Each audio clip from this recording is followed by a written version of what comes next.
For those that don't know about your background, if you just share a bit of a background about your awakening and what you had to go through to discover yourself.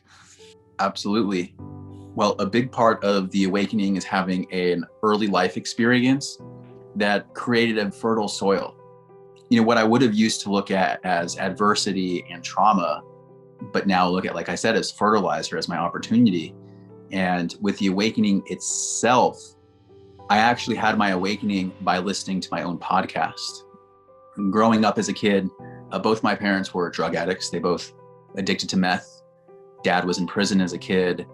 Mom was doing a lot of things that just weren't high vibration. And there was definitely violence directed at me and a lot of responsibility at a young age. Ended up joining the military. Anybody who knows me still finds that confusing. They can't see it. They're like, dude, you were in the Army? I'm like, yes, I did that. I just knew it was what I needed to do. I was taking a step in a direction that wasn't where I came from. And then in my 20s, I had this year that was very difficult, and it started with my dad's suicide. I was 26. My dad killed himself, and the way that he did it was abrupt. It was a hard one. So he killed himself in front of my grandmother, his mom. And before he did that, he caught our house on fire. So I had this day where family house that I had all my holidays in, my dad were gone.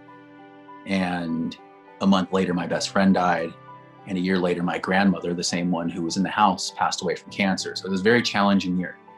And I did what I always did. I had to be resilient. I was like, okay, I have to fight this.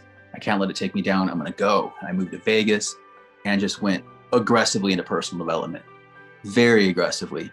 Eventually ended up starting this podcast. And I'm driving in my car. I always listen to my own episodes as a listener because I think that's an important way. It's an expression. I want to experience my own expression. And I told the story that I just told you in that podcast. And when I heard the story, for example, if you're listening to me and I'm telling you a story from my past that's traumatic, but I haven't healed from it and I'm in story, you're going to feel the real frequency. You're going to know that, yeah, that's a great story, but I can feel your pain, even though I wouldn't be able to because I'm in the story. So when I heard it as a listener, my story and the emotionality in my voice weren't aligned.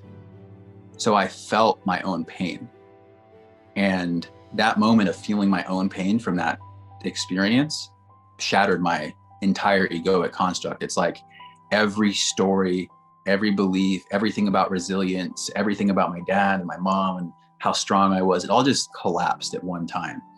And spirituality wasn't in my life.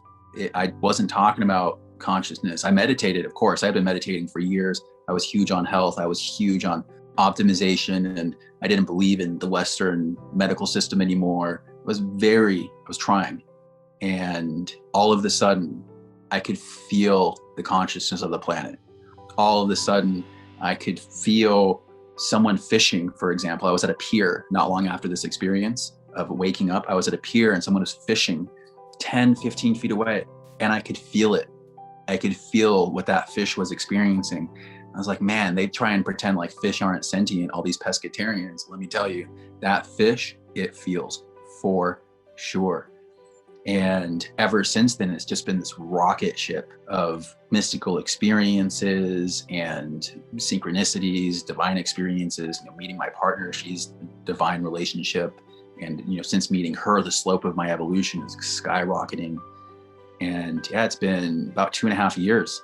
And I did the Platinum Partnership shortly after the awakening, traveled the world, taking all kinds of different things. And yeah, it's been fascinating to think about it, to be in the story that I had to protect myself from that pain of the childhood, plus the trauma and everything else. That's dense.